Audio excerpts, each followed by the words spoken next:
ரஷ்யாவுக்கு சொந்தமான ஒரு Su-35 போர் விமானத்தை உக்ரைன் சுட்டு வீழ்த்திட்டாங்க. நேற்று நைட்ல இருந்து ரொம்ப வைரலாக போயிட்டு இருக்கக்கூடிய ஒரு விஷயம் இதுதான். காரணம் என்னன்னா, ரொம்ப கால்குலேட்டட் ஒரு மூவ், ரொம்ப ப்ரீ பிளான்டா இந்த ஒரு ஸ்ட்ரைக்கை உக்ரைன் பண்ணியிருக்காங்க.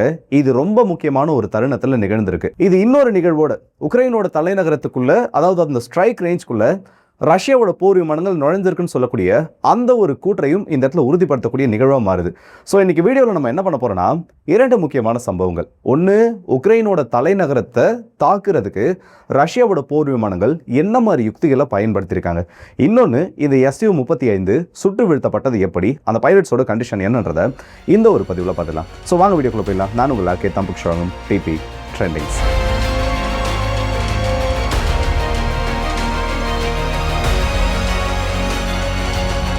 முதல்ல ரஷ்யா உக்ரைன் மீது பண்ண தாக்குதல், அதுக்கு பின்னாடி இருக்கக்கூடிய சில தரவுகள்ன்றதை பார்த்துட்டு அதுக்கப்புறமா இந்த Su-35 ஷட் டவுனை பற்றி பார்ப்போம்.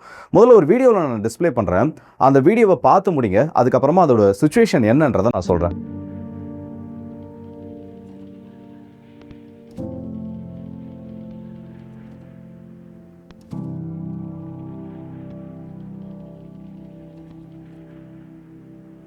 இப்போ அந்த வீடியோவை எல்லாம் பார்த்துருப்பீங்க. ஏதோ மிகப்பெரிய அளவு ஒரு டேமேஜ் ஏற்பட்ட மாதிரியும், பெரிய ஒரு தீ விபத்தில் சிக்கிய ஒரு கிராமம் மாதிரியோ இல்லை நகரம் மாதிரியோ அந்த விஷுவல்ஸ் ஆனது இருக்கும்.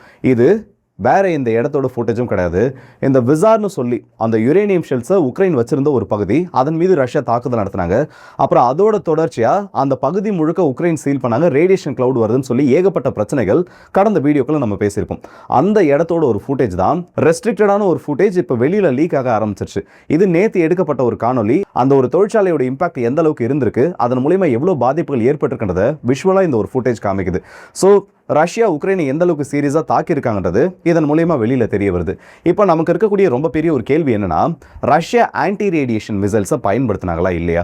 ஏன்னா இந்த ஆன்டி ரேடியேஷன் மிசைல்ஸ் பயன்படுத்தப்பட்டாதான் உக்ரைனோட அந்த பேட்ரியாட் லான்ச்சர்ஸை அழிக்க முடியும். ஏன்னா அதற்காகவே உருவாக்கப்பட்ட ரேடார் அழிப்பு ஏவுகணைகள் தான் இந்த ஆன்டி ரேடியேஷன் மிசைல்னு சொல்றது. இந்த கேள்விக்கு பதில் இவ்வளோ நேரம் தெரியாமல் இருந்துச்சு, ஆனால் இப்போ தெரிஞ்சிருச்சு. இதுக்கு ரெண்டு விதமான கோட்பாடுகள் இருக்கு. முதல்ல இந்த ஆன்டி ரேடியேஷன் மிசைல்னா என்னன்னு பார்த்துருவோம். இப்போ ஒரு விமானமானது உள்ள போகுது, இல்லை ஒரு மிசைலானது உள்ள போகுதுன்னா அதை கண்டுபிடிக்கிறதுக்கு ரேடார்கள் பயன்படுது. அப்படி இருக்கப்போ இந்த ரேடார் அலைகள் வெளிப்படும். அந்த ரேடார் அலைகளை ஃபாலோ பண்ணிட்டு எனிமி கிட்ட இருந்து வரக்கூடிய அந்த ரேடாரை கேப்சர் பண்ணி அதை ஃபாலோ பண்ணிட்டே போயிட்டு அந்த சோர்ஸ் ஆஃப் ரேடியேஷன் எந்த இடத்துல இருந்து அந்த ரேடார் செயல்படுதோ அதை தாக்குறதுக்காக உருவாக்கப்பட்டது தான் ரேடார் எதிர்ப்பு ஏவுகணைகள், ஆன்டி ரேடியேஷன் மிசைல்னு சொல்லுவாங்க. இது ஒரு யுத்தத்தில் ரொம்ப முக்கியமான ஒன்று. Suppression of enemy air defence, SEAD. இந்த ஒரு போர் முறையில் எதிரியோட ரேடார்களை செயலிழக்க வச்சாதான் உங்களோட விமானப்படை உள்ள போயிட்டு ஃப்ரீயா தாக்குதல் நடத்த முடியும். அப்போ இந்த ஏவுகணைகளோட முக்கியத்துவம்ன்றது ரொம்ப ரொம்ப அதிகமான ஒன்று. இப்போ ரஷ்யா உக்ரைனோட தலைநகரமாக இருக்கக்கூடிய கீவின் மீது பெரிய அளவில் ஸ்ட்ரைக் பண்ணாங்க. அண்ட் சில இடத்துல பார்த்தோன்னா 2 பேட்ரியாட்டோட லான்ச்சர்ஸ், அந்த ஃபேக்டரியோட பாதுகாப்புக்காக வைக்கப்பட்டிருக்கக்கூடிய லான்ச்சர்ஸ் டெஸ்ட்ராய் பண்ணப்பட்டது கன்ஃபார்ம்டான ஒரு ரிப்போர்ட்டாக வந்துச்சு.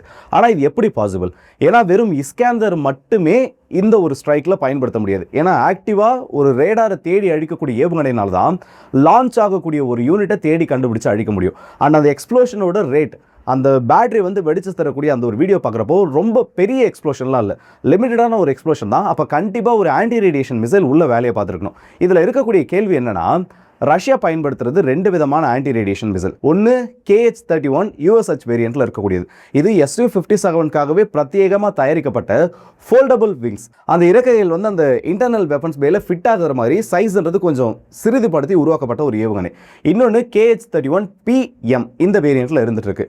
பிரச்சனை என்னன்னா, இதோட மேக்ஸிமம் ரேஞ்சுன்றதே 300 கிலோமீட்டர் தான். ஆனால் தலைநகரம் கீவ்ல இருந்து nearest Russia Ukraine border, international பார்டர்ன்றது 280 கிலோமீட்டர்கள் தொலைவில் இருக்குது. அப்போ இந்த மிசைலோட ரேஞ்சுன்றது ஏறத்தாழ ரொம்ப அந்த ஒரு க்ளோசஸ்ட் ஒரு சர்க்கிள்குள்ளே வந்துடும். ஆனால் இந்த ஸ்ட்ரைக் நடந்ததில்ல, தாக்குதல் நடந்த இடமும் இந்த ரஷ்யா உக்ரைன் ஆக்சுவல் பார்டர்ன்றதும் 290 கிலோமீட்டர்களையும் தாண்டிய டிஸ்டன்ஸ், 300 கிலோமீட்டருக்கு நெருக்கத்தில் இருக்கக்கூடிய ஒரு இலக்கு. ஸோ இந்த அளவுக்கு ரொம்ப டைட்டாக இருக்கக்கூடிய ஒரு டார்கெட்டை, ரொம்ப நெருக்கத்தில் இருக்கக்கூடிய ஒரு டார்கெட்டை ரஷ்யா உக்ரைன் பார்டர்ல இருந்தோ இல்லை டீப்பான டெரிட்டரிக்குள்ள இருந்தோ அந்த மிசைலை லான்ச் பண்ணிருக்கிறதுக்கான வாய்ப்பு இருக்கு.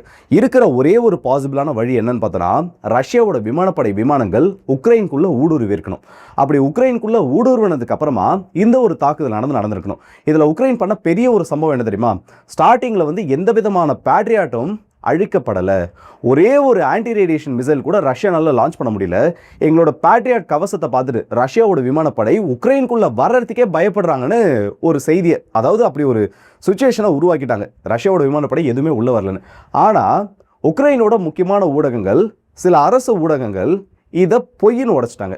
இது ஒரு சின்ன ஸ்க்ரீன்ஷாட்டை பாருங்கள். உக்ரைனோட முக்கியமான மீடியாவில் வந்தது. 2 ஆன்டி ரேடியேஷன் மிசைல், 6 இஸ்கேந்தர் மிசைல். அதாவது போன தடவை ரஷ்யா தாக்குனதில் வெறும் 6 மிசைல் மட்டும்தான் உள்ளே வந்திருக்கான். 2 ஆன்டி ரேடியேஷன் மிசைல் உள்ளே வந்திருக்கான். கவர்மெண்ட் என்ன சொல்லுது? ஆன்டி ரேடியேஷன் மிசைல் உள்ளே வரல. ஆனால் நியூஸ் மீடியா என்ன சொல்லுது? ஆன்டி ரேடியேஷன் மிசைல் வந்துச்சு, ஆனால் 2 தான் வந்துச்சு. சரி, எவ்வளோ இம்பாக்ட் கீழே வந்தது? அது ஒரு 50 இடத்துக்கும் அதிகமாக ரஷ்யா தாக்கியிருப்பாங்கப்பா. ஆனால் உள்ளே வந்த மிசைலோட கவுண்ட் என்ன? வெறும் 6 தான்.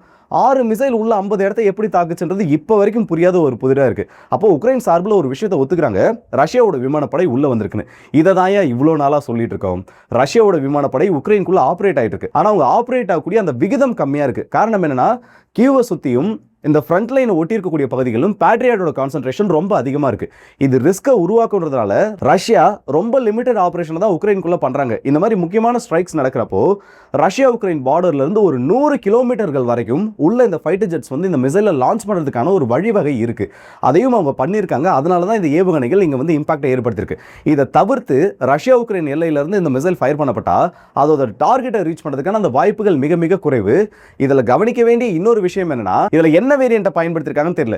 KH-31ஓட M வேரியண்ட்டோ இல்லை P வேரியண்ட்டோ பயன்படுத்தப்பட்டிருந்தா அதுக்கு Su-35, Su-30 மிக் போன்ற விமானங்கள் உள்ள வரணும். அதுவே ஸ்டார்டிங்கில் சொன்ன அந்த USH வேரியண்ட்டை பயன்படுத்தியிருந்தாங்கன்னா அதுக்கு Su-57 உள்ள வந்திருக்கிறதுக்கான ஒரு சான்ஸும் இருக்குது. சரியா இருக்கே, ரஷ்யாவோட விமானம் உள்ள வரட்டும், அந்த இடத்த தாக்கட்டும், இதெல்லாம் வந்து ஒரு யுத்தத்தில் நடக்கக்கூடிய ஒன்று தான். ஆனால் இவ்வளோ நாள் கழிச்சு ரஷ்யா ப்ராப்பராக அவங்களோட விமானப்படையை ரஷ்யா உக்ரைனுக்குள்ளே கொண்டு வர முடியலன்றது அது ரஷ்யாவுக்கு ஏற்பட்டிருக்கக்கூடிய ஒரு ஆப்ரேஷனல் ஃப்ரீடம் இல்லாததான் காமிக்குது. அதெல்லாம் இருக்கட்டும், இந்த Su-35 என்னாச்சு? ஆக்சுவலாக இதற்கான ஃபுல் கிரெடிட்ன்றதை உக்ரைனுக்கு கொடுத்தாகணும். ஏன்னா ப்ராப்பராக பிளான் பண்ணி ரஷ்யாவோட விமானங்கள் வருதுன்றதை தெரிஞ்சு கிளியரான ஒரு எக்ஸிக்யூஷனை பண்ணியிருக்காங்க. சம்பவம் என்னன்னா, நேற்று ஈஸ்டர்ன் பார்டரில் 3 F-16 விமானங்கள் உள்ள வருது. இந்த F-16 உள்ள வரத ரஷ்யாவோட விமானப்படை விமானங்கள் கண்டுபிடிச்சிருச்சு. உக்ரைன் என்ன கான்செப்டில் உள்ள வந்திருக்காங்கன்னா, 2 விமானங்கள் அந்த கிளைட் பாம்ஸை ட்ராப் பண்ணக்கூடிய அந்த ஒரு ஆப்ரேஷனுக்காக உள்ள வந்திருக்கு. ஒரு விமானம் அதுக்கு கவர் கொடுக்கறதுக்கு fully loaded with air to air missile. இப்போ இந்த 3 விமானங்களை சுட்டு வீழ்த்தணுன்றது Su-35ஓட டார்கெட். இந்த 2 விமானங்களும் குண்டுகளை கீழே வீசணும்னா, ஏன்னா உக்ரைன் கிட்ட இருக்கக்கூடிய அந்த கிளைட் பாம்ஸோட மேக்ஸிமம் ரேஞ்சுன்றது ஒரு 40லேருந்து 50 கிலோமீட்டர் தான். ஸோ எந்த அளவுக்கு ஃப்ரண்ட் லைனை ஒட்டி வர முடியுமோ அந்த அளவுக்கு இவங்க ஒட்டி வந்தாகணும். பேரலாக அப்படி ரஷ்யா கிட்ட இருக்கக்கூடிய விமானங்களை பார்க்குறப்போ அவங்களால R-37 சொல்லக்கூடிய இந்த ஏவுகணைகளை பயன்படுத்தி 250 கிலோமீட்டருக்கு தள்ளி இருந்து கூட இந்த விமானங்களை சுட்டு வீழ்த்த முடியும். இப்போ ரஷ்யாவுக்கு இருக்கக்கூடிய ஒரு ஆப்ஷன் என்னன்னா, இவங்க இந்த 3 விமானங்களையும் சுட்டு வீழ்த்ததுக்கான அந்த முயற்சிகளை ஈடுபடுறாங்க. இதில் ரஷ்யா பண்ண பெரிய ஒரு தப்பு, இந்த விமானங்களோட அந்த பேக்ரவுண்டில் இருக்கக்கூடிய ஏர் டிஃபென்ஸ் சிஸ்டமை கணிக்க தவறியது. ஒரே ஒரு Su-35 தான் இந்த 3 விமானங்களையும் எங்கேஜ் பண்ணியிருக்கு. இந்த கேப்பில் ஒரு பேட்ரியாட் லான்ச்சர் ஆக்டிவேட் ஆகிறதையும் இந்த விமானம் கவனிச்சிருது. இந்த விமானம் டார்கெட் பண்ணப்படுதுன்ற டீட்டெயில்ஸை அதை அந்த விமானி கொடுத்துருது. இப்போது ஒரே ஒரு ஆப்ஷன் மட்டும்தான், டைரெக்டாக ஒரு பேட்டில் எங்கேஜ் ஆயாச்சு, Su-35க்கு கவர் எதுவும் இல்லை. ஏன்னா அந்த ஒரு இடத்துல இருக்கிறது அந்த ஒரு விமானம் தான். ஒன்று டைரெக்டாக எங்கேஜ் பண்ணணும், இல்லையா பின்வாங்கணும். இது 2 தான் இருக்கக்கூடிய ஒரு ஆப்ஷன். இந்த டைமில் உக்ரைன் பண்ண சிறப்பான ஒரு வேலை என்னன்னா, அவங்க கிட்ட இருக்கக்கூடிய அந்த ஒரு விமானத்தில் தான் வந்து ஏர் டு ஏர் மிசைல் இருக்குது, மீதி 2மே வந்து கிரவுண்ட் அட்டாக்காக வந்திருக்கு. அந்த விமானத்திலிருந்து 2 ஏவுகணைகள் ஃபயர் பண்ணப்பட்டிருக்கு, ஏர் டு ஏர் மிசைல் இந்த ஒரு Su-35 நோக்கி. பேரலாக அதே நேரத்தில் இந்த ஒரு விமானத்தை நோக்கி 4 இன்டர்செப்டார் மிசைல்ஸை உக்ரைன் ஃபயர் பண்ணியிருக்காங்க. Su-35 பொறுத்த வரைக்கும் இன்னைக்கு ரஷ்யாவோட ஆர்சனலில் இருக்கிறதுல அது ஒன் ஆஃப் த ஒரு பெஸ்ட் ஏர்கிராஃப்ட்னு சொல்லலாம். கிபினி எலக்ட்ரானிக் வார்ஃபேர் சூட் மூலமா அதனால எதிரிகளோட ரேடாரை டிஸ்டர்ப் பண்ண முடியும். உள்ள வரக்கூடிய மிசைல்ஸையும் வந்து ஓரளவுக்கு ஜாமிங் பண்ணுறதுக்கு, அதாவது அது ஆக்டிவ் ரேடார் ஹோமிங்கில் இல்லாத வரைக்கும் 95% மேலே அதனால அதை வந்து எலக்ட்ரானிக்கலி ஜாம் பண்ணி நியூட்ரலைஸ் பண்ணிட முடியும். ஆனால் சிக்கல் என்னன்னா, இந்த பேட்ரியாட்ல இருந்து லான்ச் ஆகிற இந்த Su-35 நோக்கி வந்த அத்தனை மிசைல்களும் ஆக்டிவ் ரேடார் சீக்கிரம் கொண்டது.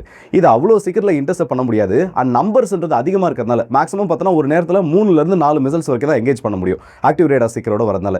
இது எல்லாமே ஓவர்வெல்மிங் பவரில் இருந்ததுனால அந்த Su-35 இந்த ஒரு பேட்டில் தோத்துருச்சு. இதில் ஆச்சரியப்படக்கூடிய ஒரு விஷயம் என்னன்னா, ஆன்டி ரேடியேஷன் மிசைல்ஸ் ஃபயர் பண்ணப்பட்டதில் அந்த ஒரு பேட்ரியாட் லான்ச்சரும் டெஸ்ட்ராய் ஆயிருக்கு.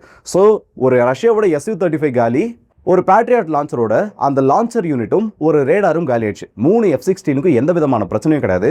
இது ரஷ்யாவோட ஏவியேஷன் இண்டஸ்ட்ரியில் ரொம்ப நாள் கழிச்சு ஒரு ரஷ்ய விமானம் இழந்த ஒரு நிகழ்வாக மாறி இருக்கு.